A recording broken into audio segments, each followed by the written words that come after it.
नमस्कार, मैं हूं आभास और देशबंधु डिजिटल के एमपी न्यूज़ बुलेटिन में आप सभी का स्वागत है। बालाघाट जिले से स्वास्थ्य विभाग की गंभीर जांच रिपोर्ट आधिकारिक तौर पर सार्वजनिक की गई है। यह रिपोर्ट बालाघाट के सुदूर बैगा आदिवासी अंचल, विशेष रूप से बिरसा और पारसवाड़ा विकासखंड में पिछले कुछ हफ्तों में हुई 19 बैगा आदिवासी बच्चों की मौत से जुड़ी हुई है। बालाघाट के बैगा बाहुल्य सुदूर ग्रामीण और पहाड़ी क्षेत्रों में जुलाई के आखिरी हफ्ते से लेकर अगस्त 2026 के शुरुआती पखवाड़े के बीच अचानक बच्चों के बीमार होने और मौतों का सिलसिला शुरू हो गया। मासूम आदिवासी बच्चों की मौत के बाद स्वास्थ्य विभाग और राज्य सरकार ने एक उच्च स्तरीय विशेष जांच दल का गठन किया। इस टीम ने प्रभावित गांवों का दौरा कर जांच के बाद अपनी अंतिम रिपोर्ट शासन को सौंप दी है। जांच रिपोर्ट के अनुसार बच्चों की सामूहिक मौतों के पीछे कोई रहस्यमयी बीमारी नहीं, बल्कि दो प्रमुख और रोकथाम योग्य बीमारियां थीं।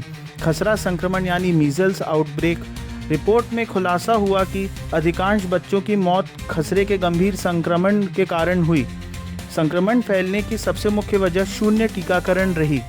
अंदरूनी अंचलों में रहने वाले कई बैगा परिवारों ने जागरूकता की कमी या धार्मिक अंधविश्वास के चलते अपने बच्चों को खसरे का टीका नहीं लगवाया था। बारिश के मौसम के कारण इन पहाड़ी क्षेत्रों में मच्छरों का प्रकोप अत्यधिक बढ़ गया, जिससे बच्चे मलेरिया की चपेट में आ गए। पहले से ही गंभीर कुपोषण का शिकार होने के कारण बच्चों की रोग प्रतिरोधक क्षमता बेहद कमज़ोर थी, जिससे उनका शरीर मलेरिया और खसरे के दोहरे अटैक को सहन नहीं कर सका। जांच रिपोर्ट में हमले की गंभीर किया गया है। इसमें बताया गया है कि मैदानी स्वास्थ्य कार्यकर्ताओं द्वारा सुदूर क्षेत्रों में नियमित भ्रमण नहीं किया गया, जिससे समय रहते संक्रमण फैलने की जानकारी जिला मुख्यालय तक नहीं पहुंच सकी।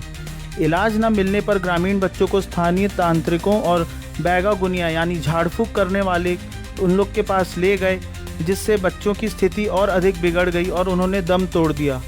इस रिपोर्ट के सामने आने के बाद स्वास्थ्य विभाग ने बालाघाट के बैगा अंचल में आपातकालीन कदम उठाए हैं और प्रभावित गांवों में युद्ध स्तर पर कैचअप टीकाकरण अभियान शुरू किया गया है, ताकि छूटे हुए सभी बच्चों को तुरंत खसरे और अन्य जानलेवा बीमारियों के टीके लगाए जा सकें। बिरसा और परसवाड़ा ब्लॉक के हर गांव में डॉक्टरों की मोबाइल टीमें भेजी गई हैं, जो मलेरिया की मुफ्त जांच कर रही हैं और मच्छरदानियों का वितरण कर रही हैं। दूषित पानी के खतरे को देखते हुए अंचल के सभी हैंडपंप और जल स्रोतों में ब्लीचिंग पाउडर और क्लोरीनेशन का काम युद्ध स्तर पर किया जा रहा है। वहीं बीएमओ और फील्ड स्टाफ को शो कॉज नोटिस जारी किया गया है, जबकि सीएमओ से लिखित स्पष्टीकरण भी मांगा गया है। मुख्यमंत्री डॉक्टर मोहन यादव के निर्देशानुसार उप मुख्यमंत्री एवं स्वास्थ्य मंत्री राजेंद्र शुक्ल ने संरक्षित बैगा जनजाति के बीमारी से पीड़ित बच्चों के परिवारों से बालाघाट जाकर भेंट की। उप मुख्यमंत्री ने बालाघाट जिले के बिरसा विकासखंड के ग्राम मछुरदा में प्रभावित परिवारों से उनकी सामाजिक स्थिति, स्वास्थ्य संबंधी समस्याओं तथा बच्चों की स्थिति के बारे में विस्तार से जानकारी ली और शासन की ओर से हर संभव मदद का भरोसा दिलाया। उप मुख्यमंत्री ने कहा कि प्रदेश सरकार बीमारी से प्रभावित बैगा परिवारों के साथ खड़ी है और उन्हें हर संभव सहायता उपलब्ध कराई जाएगी। उन्होंने ग्राम पंचायत मछुरदा की बैगा जनजाति की सरपंच श्रीमती जिलसो राम सिंह तिलगाम सहित बैगा परिवारों से बच्चों के टीकाकरण में सहयोग करने की अपील की। उन्होंने कहा कि जिन परिवारों में बच्चों की मृत्यु हुई है, उनके प्रति प्रदेश सरकार की पूरी संवेदना है। मुख्यमंत्री डॉक्टर मोहन यादव ने भी इस मामले को गंभीरता से लिया है। उन्होंने कहा कि टीकाकरण बच्चों को संक्रामक बीमारियों से बचाने में महत्वपूर्ण है और इससे उनका जीवन सुरक्षित रखने में मदद मिलेगी। उप मुख्यमंत्री ने बताया कि बालाघाट के जिला टीकाकरण अधिकारी को बदला गया है तथा जिला मलेरिया अधिकारी को हटाया गया है। उन्होंने कहा कि बैगा बच्चों की मृत्यु के मामले में जाँच की जाएगी। यदि जाँच में किसी अधिकारी की लापरवाही सामने आती है तो जिम्मेदार अधिकारियों के विरुद्ध कार्रवाई करने से सरकार पीछे नहीं हटेगी। छिंदवाड़ा जिला अस्पताल के नवजात शिशु गहन चिकित्सा इकाई में शुक्रवार शनिवार की दरमियानी रात करीब 1:30 से 2 बजे के बीच वार्मर में अचानक आग लगने से 3 नवजात बच्चे झुलस गए। घटना के दौरान वार्ड में कई नवजात बच्चे भर्ती थे। शुरुआती जांच के अनुसार वार्ड के भीतर प्लग सॉकेट या रेडिएंट वार्मर मशीन की हीटिंग यूनिट के फिलामेंट में अचानक शॉर्ट सर्किट हुआ और ऑक्सीजन होने के कारण स्पार्किंग होते ही वार्मर के पालने और कपड़ों में तुरंत आग लग गई। वार्मर मशीन में अचानक आग की लपटें उठती देख पूरे अस्पताल परिसर और वार्ड में हड़कंप मच गया। आग लगते ही ड्यूटी पर मौजूद डॉक्टरों और नर्सिंग नर्सिंग स्टाफ ने बिना वक्त गंवाए तुरंत बच्चों को वार्मर से बाहर निकाला और सुरक्षित स्थान पर शिफ्ट किया और NICU की मुख्य ऑक्सीजन सप्लाई लाइन को बंद कर दिया। अगर ऑक्सीजन खुली रहती तो यह आग ब्लास्ट का रूप भी ले सकती थी और वार्ड में मौजूद दर्जनों बच्चों की जान खतरे में आ जाती। आग की सीधी चपेट में आने से वार्मर में रखे 3 मासूम नवजात बच्चे बुरी तरह झुलस गए। अस्पताल स्टाफ ने मौके पर ही उनका प्राथमिक उपचार शुरू किया। छिंदवाड़ा जिला अस्पताल में कोई पीडियाट्रिक सर्जन उपलब्ध न होने के कारण तीनों बच्चों को 2 डॉक्टरों की विशेष निगरानी में तुरंत जबलपुर मेडिकल कॉलेज रेफर किया गया। जबलपुर ले जाए जाने के बाद बेहतर इलाज के दौरान भी एक नवजात बच्ची ने दम तोड़ दिया। बाकी 2 बच्चों की हालत भी अभी नाजुक और गंभीर बनी हुई है। अस्पताल प्रबंधन और जिला प्रशासन ने इस गंभीर लापरवाही की आंतरिक और तकनीकी जाँच शुरू कर दी है। इस दर्दनाक हादसे के बाद विपक्षी दलों और स्थानीय सामाजिक संगठनों ने प्रदेश के सभी सरकारी अस्पतालों के शिशु वार्ड में तत्काल फायर सेफ्टी ऑडिट कराने की मांग उठाई है ताकि भविष्य में ऐसे हादसों को रोका जा सके। देश के सबसे स्वच्छ शहर इंदौर में स्वास्थ्य व्यवस्था की स्थिति दिन ब दिन चिंताजनक होती जा रही है। इंदौर के 9 प्रमुख सरकारी अस्पतालों में मरीजों और उनके परिजनों के लिए लगे वाटर कूलर, RO प्लांट और अन्य पेयजल स्रोतों से पानी के सैंपल लिए गए थे। राष्ट्रीय परीक्षण और अंशशोधन प्रयोगशाला प्रत्यायन बोर्ड NABL प्रमाणित लैब में हुई जांच की रिपोर्ट में सामने आया है कि 9 में से 6 बड़े अस्पतालों के पानी के सैंपल पूरी तरह फेल हो गए हैं। इन नमूनों में मानव और पशुओं के मल मूत्र पाए जाने वाली E. coli और टोटल कॉलीफॉर्म जैसे जानलेवा बैक्टीरिया प्रचुर मात्रा में पाए गए हैं। जांच रिपोर्ट के अनुसार जिन अस्पतालों के पेयजल में मल जनित कीटाणु मिले हैं उनमें शहर के सबसे व्यस्त चिकित्सा केंद्र शामिल हैं, जैसे महाराजा यशवंतराव अस्पताल। यह इंदौर का सबसे बड़ा सरकारी अस्पताल है जहां रोजाना हजारों मरीज आते हैं। यहां कैजुअल्टी और OPD क्षेत्रों में पानी में बैक्टीरिया की पुष्टि हुई है। वहीं चाचा नेहरू बाल चिकित्सालय में विशेष रूप से नवजात शिशुओं और बच्चों का अस्पताल होने के कारण यहां भी वाटर कूलर के आसपास भारी गंदगी पाई गई और पानी में कीटाणु मिले। वहीं PC सेठी अस्पताल में भी मरीजों के लिए लगे वाटर कूलर और RO सिस्टम के पानी में नमूने पूरी तरह फेल रहे। सुपर स्पेशलिटी अस्पताल में मरीजों को पानी पीने के लिए 7वीं मंजिल या कैंटीन पर निर्भर रहना पड़ता है और कैंटीन के पानी में E. coli पाया गया। वहीं मेंटल हॉस्पिटल में वाटर कूलर लंबे समय से खराब होने के कारण RO से पानी निकालकर मटकों में भरा जा रहा है और मटके के पानी में ही टोटल कॉलीफॉर्म बैक्टीरिया मिला है। नया जिला अस्पताल में नियमित पेयजल व्यवस्था का अभाव दिखा और OPD के समय मिलने वाले पानी में दूषित तत्व पाए गए। पानी में इन बैक्टीरिया का होना सीधे तौर पर सीवेज यानी कि गंदे नाले के पानी का मिश्रण या भारी गंदगी को दर्शाता है। यह पानी मरीजों के लिए जानलेवा साबित हो सकता है क्योंकि यह कमजोर इम्यूनिटी पर सीधा हमला करता है। इससे डायरिया, हैजा, टाइफाइड, गंभीर पेट दर्द, उल्टी और किडनी लिवर फेलियर जैसे जानलेवा स्थितियां भी उत्पन्न हो सकती हैं। मामला सामने आने के बाद संबंधित अस्पताल अधीक्षकों को तुरंत सुधारात्मक कदम उठाने, टैंकों की सफाई करने और पाइपलाइनों में सीवेज लीकेज की जांच करने के सख्त निर्देश दिए गए हैं। खरगोन में जामघाट पर महाराष्ट्र के 51 छात्रों को ले जा रही एक बस खाई के किनारे लटक गई। हालांकि सभी छात्र सुरक्षित बचा लिए गए हैं। बताया जा रहा है कि महाराष्ट्र के एक स्कूल के 51 छात्र और स्टाफ बस में सवार होकर इंदौर से जामघाट होते हुए महेश्वर घूमने जा रहे थे। खतरनाक जामघाट के मोड़ पर अचानक बस के ब्रेक फेल हो गए जिससे वाहन बेकाबू हो गया। ड्राइवर की सूझबूझ और सड़क किनारे बनी पत्थरों की सुरक्षा दीवार के कारण बस गहरी खाई में गिरने से बच गई और उसके मुहाने पर जाकर अटक गई। बस में सवार सभी 50 से अधिक बच्चे और शिक्षक पूरी तरह सुरक्षित हैं। उन्हें रेस्क्यू कर बाहर निकाला गया था। प्रदेश की आर्थिक राजधानी इंदौर में एक बड़ी वित्तीय कार्रवाई सामने आई जहां प्रवर्तन निदेशालय यानी ED की टीम ने IT और KPO कंपनी इंकग्राफ के ठिकानों पर छापेमारी की। यह कार्रवाई मुख्य रूप से फेमा के उल्लंघन, संदिग्ध विदेशी भुगतान, ऑनलाइन गेमिंग और फंड ट्रांसफर से जुड़े मामलों को लेकर की गई है। रिपोर्ट के अनुसार शुक्रवार सुबह करीब 6 बजे ED की अलग अलग टीमें इंदौर में सक्रिय हुई। एक टीम इंकग्राफ कंपनी के मुख्यालय पहुंची।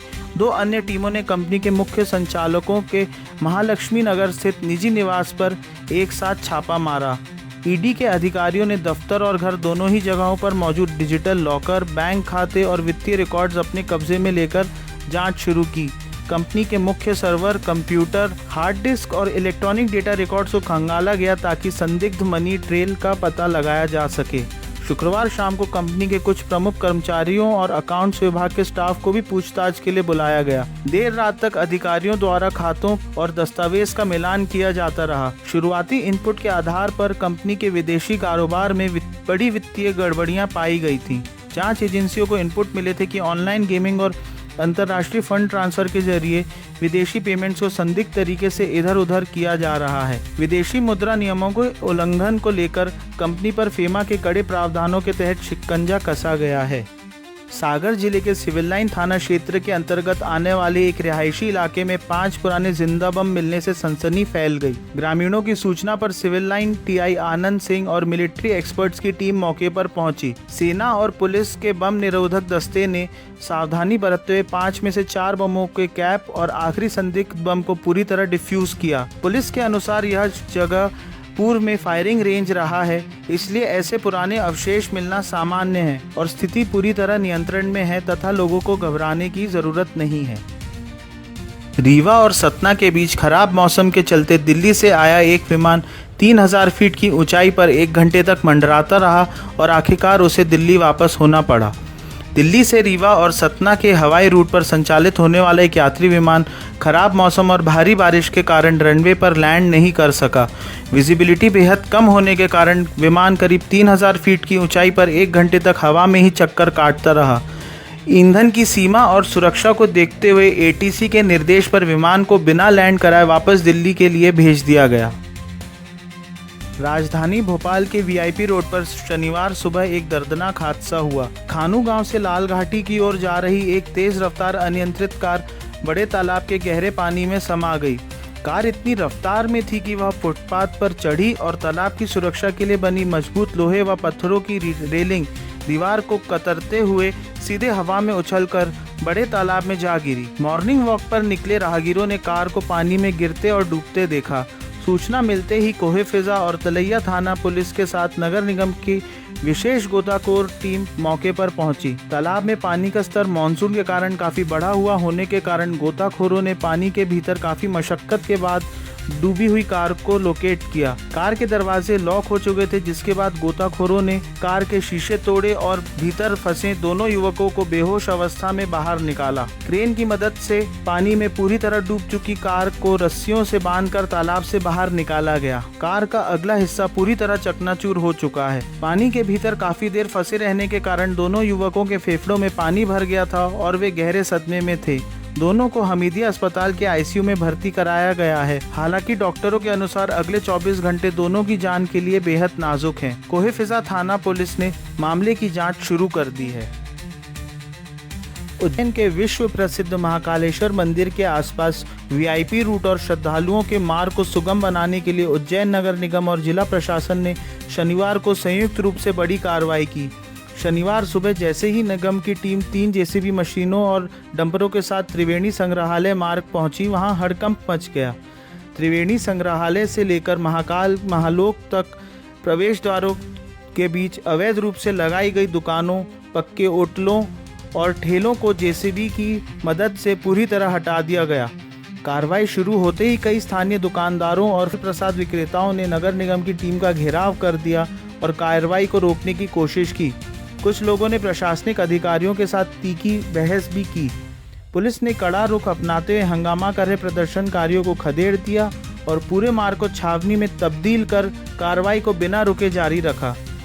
इस रास्ते एम्बुलेंस, फायर ब्रिगेड और वीआईपी वाहनों की आवाजाही में हो रही दिक्कतों को देखते हुए कलेक्टर और नगर निगम कमिश्नर के निर्देश पर इस रूट को पूरी तरह नो अतिक्रमण जोन बनाने का फैसला लिया गया है।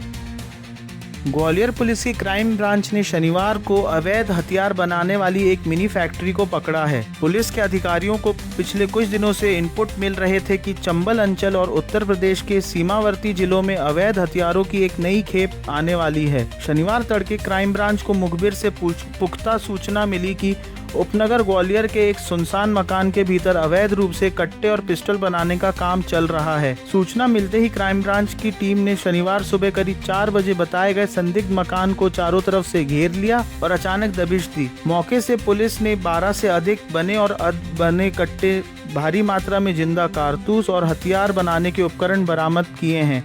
कमरे के भीतर अवैध हथियार बनाने की पूरी यूनिट स्थापित थी। इस मामले में अंतर्राज्यीय गिरोह से जुड़े 2 आरोपियों को गिरफ्तार किया गया है, जो इन हथियारों को चंबल और उत्तर प्रदेश के इलाकों में सप्लाई करने वाले थे। शुरुआती पूछताछ में आरोपियों ने कबूला कि वे इन हथियारों को तैयार कर चंबल के स्थानीय बदमाशों और उत्तर प्रदेश के सीमावर्ती जिलों में ऊंचे दामों पर बेचने की फिराक में थे।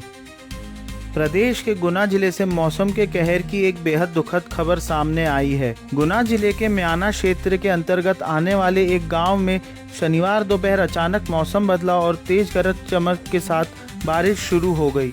खेत में काम कर रहे 5 किसान बचने के लिए एक बड़े पेड़ के नीचे खड़े हो गए। पेड़ पर आकाशीय बिजली गिरने से 2 किसानों की मौके पर ही दर्दनाक मौत हो गई, जबकि उनके साथ मौजूद 3 अन्य लोग गंभीर रूप से घायल हो गए। झुलसे हुए ग्रामीणों को जिला अस्पताल में भर्ती कराया गया है। इंदौर के तुकोगंज और विजयनगर इलाके के बीच लैंटन चौराहे पर सोशल मीडिया रील के लिए जेब्रा क्रॉसिंग पर लेटने वाली युवती के खिलाफ पुलिस ने सख्त एक्शन लेते हुए नोटिस जारी किया है। सोशल मीडिया इन्फ्लुएंसर प्रकृति गौर ने एक वीडियोग्राफर के साथ मिलकर रेड सिग्नल होने पर चौराहे की जेब्रा क्रॉसिंग पर लेटकर अलग अलग पोज में रील शूट कराई थी। इसके चलते पीछे खड़े वाहन चालकों को असुविधा हुई और यातायात बाधित हुआ। खैर, पुलिस की सख्ती और वीडियो पर लोगों की आलोचना के बाद युवती ने इस मामले में माफ़ी मांग ली है। हालांकि उसका कहना है कि उसने रेड सिग्नल होने के दौरान ही वीडियो बनाया था, इसलिए उसने नियमों का उल्लंघन नहीं किया।